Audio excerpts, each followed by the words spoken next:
अस्सलाम वालेकुम, welcome to BYD property DHA Lahore. मैं हूं आपका होस्ट जाहिद भट्टी। आज की इस वीलॉग में हम बात करेंगे DHA फेज़ 10 की रेजिडेंशियल और कमर्शियल फ़ाइल की इस वीक की लेटेस्ट प्राइस क्या चल रही हैं। आज का दिन है मंगल का और 25 अगस्त 2026।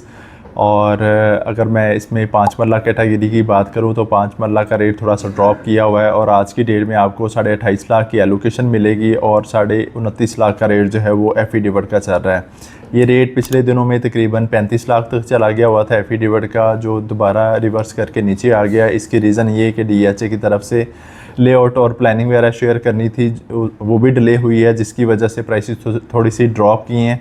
तो होपफुली उम्मीद है कि इसी मंथ के एंड पे या नेक्स्ट मंथ के स्टार्टिंग में ये रेट जंप कर जाएंगे। जिन्होंने लास्ट टाइम अपॉर्चुनिटी मिस की है उनके लिए अब बेस्ट टाइम है कि वो इस लोएस्ट रेट से फ़ायदा उठा के फ़ाइल बाय कर लें। इंशाल्लाह पैसे अच्छे ऐड हो जाएंगे आने वाले दिनों में।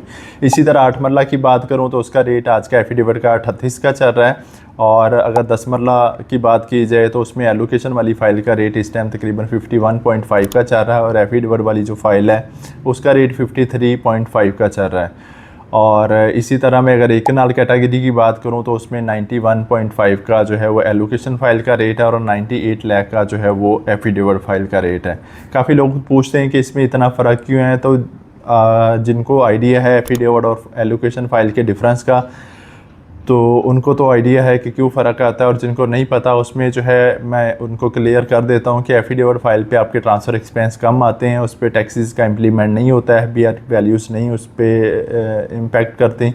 और जो एलोकेशन वाली फ़ाइल होती है उस पर आपने ट्रांसफ़र एक्सपेंस भी साथ पे करने होते हैं, उसमें FBR वैल्यूज़ पे करनी होती हैं, उसमें आपने स्टैम्प ड्यूटीज़ वगैरह पे करनी होती हैं। तो इस वजह से उसकी कॉस्ट वैल्यू जो है वो ट्रांसफ़र वैल्यू जो है वो ऊपर चली जाती है, तो हिसाब बराबर हो जाता है। इसमें एफिडेविट में सिर्फ आपने जस्ट जो है वो माइनर जो DHA की ट्रांसफ़र फ़ी होती है एक कनाल पे जस्ट 75,000 आपने पे करना है और फ़ाइल आपके नाम ट्रांसफ़र हो जाती है।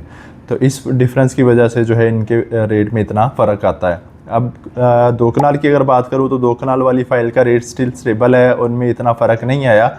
उसकी वजह ये कि उसकी अवेलेबिलिटी भी थोड़ी रेयर आ रही, इस वजह से उसका रेट जो है वो स्टिल स्टेबल है और 2.5 करोड़ में अभी भी आपको 2 कनाल वाली फ़ाइल मिलेगी।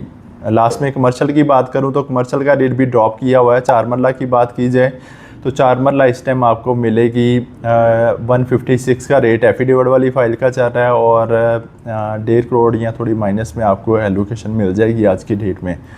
8 मरला की अगर बात करूं तो 8 मरला वाली फ़ाइल का रेट 4 करोड़ 15 लाख का चल रहा है। इसका रेट भी ड्रॉप किया हुआ है, 4.5 से 4.15 पे आ गया हुआ है। 35 लाख इसका रेट ड्रॉप किया है। तो मेरे ख्याल से जिनका प्लान था 8 मरला फ़ाइल बाई करने का या जिनके बजट में आ रही है उनको इस अपॉर्चुनिटी से फ़ायदा उठाना चाहिए।